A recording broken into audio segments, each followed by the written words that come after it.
Et bonjour à tous, bonjour à toutes, j'espère que tout le monde va bien, j'espère que les vacances se terminent pour certains, pour certaines elles continuent.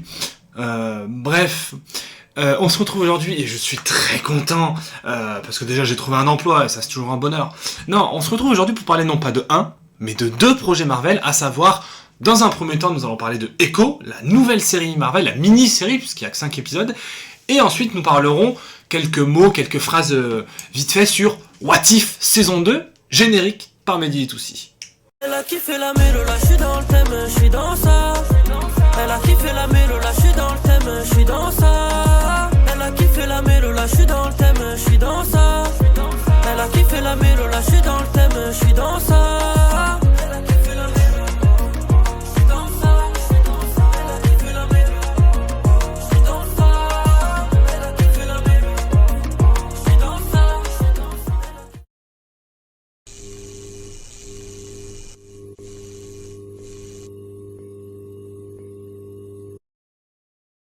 Alors, qu'est-ce que Echo finalement? Qu'est-ce que c'est Echo? Alors, Echo, alias Maya Lopez, est un personnage qui est apparu dans Hawkeye, dans la série, pour ceux qui l'ont suivi. Un personnage que j'avais trouvé, somme toute, pas inintéressant, mais effectivement peu développé, qui était juste là pour servir en gros de transition pour Hawkeye et Kate Bishop vers le Kingpin, vers le Caïd, vers Wilson Fisk. Somme toute, très intéressant. Sauf que on nous annonce après, comme le fait Disney, bien entendu, des milliards de séries, de machins Marvel, de séries somme toute très intéressantes et très agréables, où tu te dis, oh, ça peut être sympa, comme au hasard, genre le retour de Daredevil, qui va être, je pense, le projet culturel que j'attends le plus de ces 5 prochaines années avec Avengers 6, je pense, avec Avengers 5 et 6, pardon. Et parfois des séries comme Ironheart, où on attend de voir des images. Et du coup, parce qu'en plus, Maya Lopez est donc un personnage, je sais pas si elle est muette, mais en tout cas, elle ne parle pas et elle est sourde. Donc, un super-héros, femme, qui en plus fait partie d'une tribu indienne, enfin des Indiens d'Amérique, la tribu des... J'ai plus le nom, enfin bref, une tribu autochtone. Femme, autochtone, muette, sourde, super-héroïne. Bah alors là déjà on a perdu toute l'extrême droite. Là déjà toute l'extrême droite ont quitté la vidéo parce qu'ils sont en mode non mais ce n'est pas normal, enfin c'est le grand remplacement, on est où là? Bref. Et quand sort la bande-annonce de Echo, eh bien Marvel ils ont compris un truc. Ils ont compris que la série Echo elle n'intéressait pas grand monde. Et alors ils ont fait deux choses assez intéressantes. C'est-à-dire qu'ils ont rajouté Wilson Fisk dans la série pour qu'il ait un rôle plus important.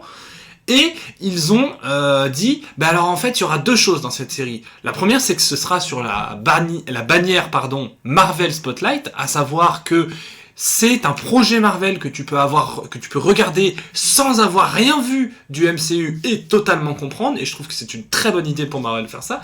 Et deuxièmement, on va passer la série, je crois qu'en moins de 13 ou moins de 16, enfin bref, violence, vraiment, la bagarre, le sang, la violence, c'est bon pour vous? Et est-ce que ça vaut le coup, Echo? Bien finalement, écoutez, oui. C'est une série qui est très désarçonnante pour un fan de Marvel tel que moi, parce que c'est une série qui est en 5 épisodes, donc il faut que ça aille pam, il faut que ça aille vite. Pour s'attacher au personnage, c'est très compliqué. Moi, les 2 premiers épisodes, j'ai eu un peu de mal à rentrer dedans, je me suis dit... le premier épisode, pas mal, le deuxième... Et puis après, il y a le 3, puis le 4e épisode, puis le 5... incroyable. C'est une série qui est... pour moi, au même sens que Miss Marvel. Dans le sens où le personnage de Echo est un personnage intéressant, attachante, c'est une très belle super-héroïne, c'est une très bonne personnage du MCU, que j'ai envie de revoir dans des projets futurs, mais sa série... pas fifou. C'est pas une mauvaise série, attention, c'est pas une merde, mais...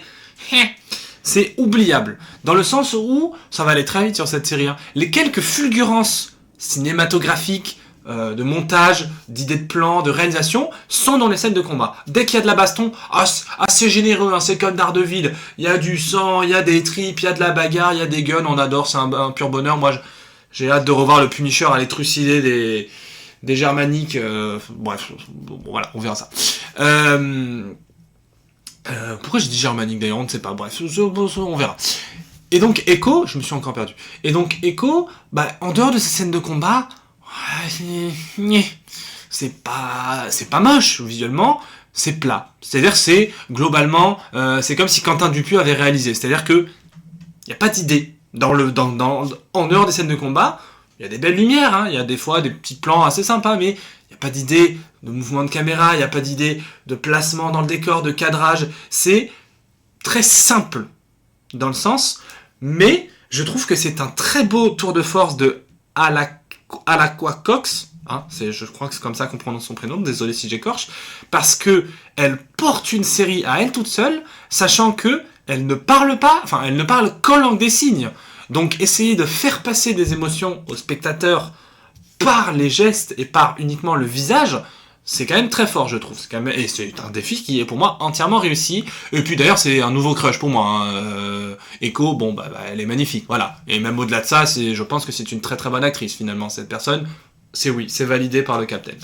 Donc oui, le retour aussi de Wilson Fisk, finalement, le Caïd de Vincent D'Onofrio en Caïd, chose que moi j'attendais personnellement le plus dans cette série. C'est formidable, c'est clairement formidable. Chaque scène avec lui, c'est du pain béni. En plus, il porte des costards et vous vous rappelez sur cette scène, sur cette chaîne, on adore tout ce qui est costard cravate, donc c'est formidable. C'est un Kingpin, un Caïd qui est beaucoup plus proche des comics et il nous annonce Daredevil à la fin de à la fin de la série, il nous annonce Daredevil. Enfin, ce qui se passera pour la suite du MCU, dont notamment Daredevil Born Again. Ça va être formidable. Donc voilà, le problème aussi, c'est les personnages secondaires il y a un truc qu'ils font dans le MCU, souvent plus dans les séries que dans les films même, à savoir donner aux super-héros ou à la super-héroïne des acolytes débiles et pas intéressants. C'était déjà le cas dans Shang-Chi où le personnage de Cathy... au secours, moi je n'en peux plus. C'était aussi le cas dans... comment ça s'appelle ? Dans Secret Invasion, où le personnage de J.A., pas très intéressant, ou même le personnage de Patriot dans Faucon et Soldat de l'hiver. Être un acolyte dans le monde du super-héros, c'est un art à part entière. Il y a Robin, il y a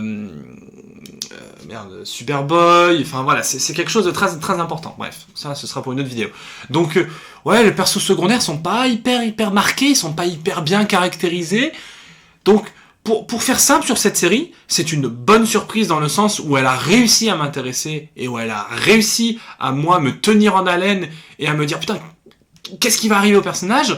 Le scénario est globalement très intéressant parce que ça parle de deuil, de souffrance, du fait de trouver sa place, de ah là là, j'ai buté 127 personnes pour toi, maintenant qu'est-ce que je fais ? Je suis gentil, je suis méchante, je ne sais pas trop. Donc pour moi cette série c'est un 7,5 sur 10.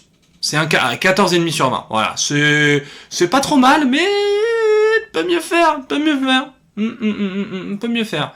Mais par contre maintenant, on va parler de What If saison 2. Et là, on va se marrer.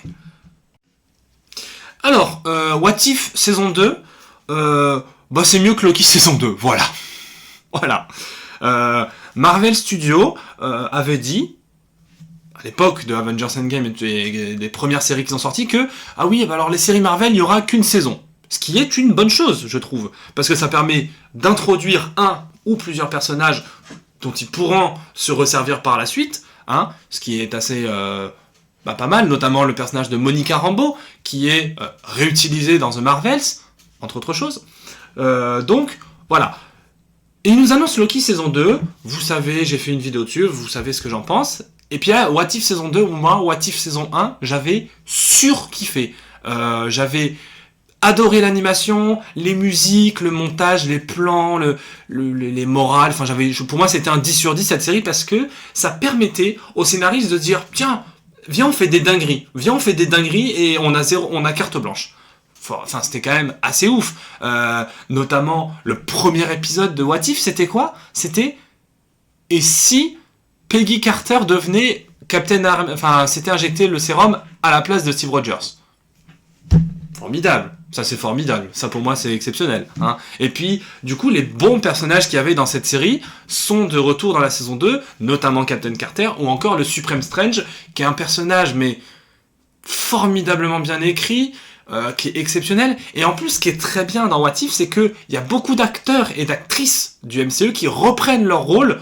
Alors, certains pour une phrase, pour quelques petites phrases par-ci par-là, mais au moins... tu n'es pas dénaturé, puisque c'est la même voix. Du coup, tu te dis, ah bah tiens, là c'est Ant-Man, ah bah tiens, là c'est machin, là c'est machine, donc c'est pas mal. Gros big up à l'épisode de Noël, qui est pour moi l'un des trucs les plus drôles que j'ai vu de cette année, et pourtant c'est que 30 minutes, donc je vais dire le niveau, avec le retour de Justin Hammer, qui était l'un des trucs les plus inattendus en termes Marvel de cette année, que j'ai surkiffé, parce que moi j'adore ce méchant, et puis en plus il porte des costards, et moi j'adore. Oui, moi j'ai des capacités d'appréciation qui sont très basses. Hein. Donc, l'animation est toujours de qualité. Le seul bémol, et c'est pas vraiment un bémol, c'est que, à partir de l'épisode, on va dire... l'épisode 6, on va dire, même l'épisode 5, les titres des épisodes s'éloignent vachement de ce qui se passe dans l'épisode en question. Je donne un exemple. Dans le premier épisode, c'est... qu'est-ce que c'est déjà le premier épisode ? Et si Nebula avait rejoint les Nova Corps ? Bon ben, Nebula est dans les Nova Corps, elle mène une enquête. Voilà, ça c'est l'épisode, c'est le sujet. Dans l'épisode 2, c'est... et si Peter Quill Star-Lord du coup, avait attaqué les plus grands héros de la Terre, les Avengers. C'est le sujet de l'épisode. Et par exemple, dans l'épisode de Ella, c'est...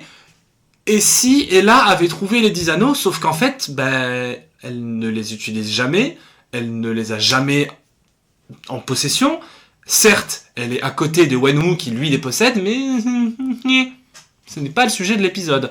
Pareil pour le dernier épisode qui s'appelle « Et si Supreme Strange était intervenu ?» Ce n'est pas un bon titre. Hein, parce que ce n'est clairement pas ça le sujet le scénario de l'épisode.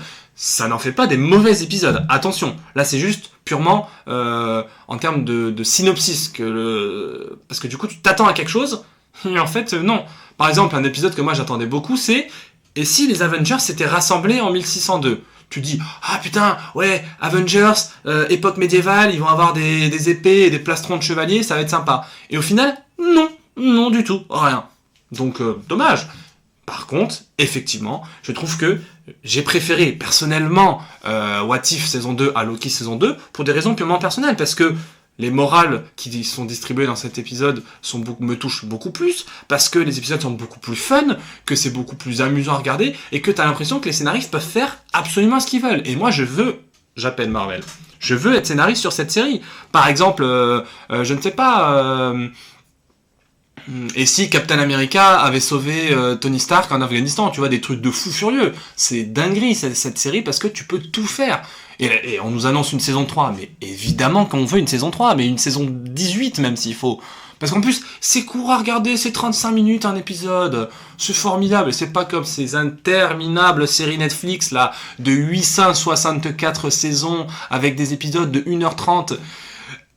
Genre là, j'ai appris qu'il y avait un nouveau spin-off de la Casa des Papel.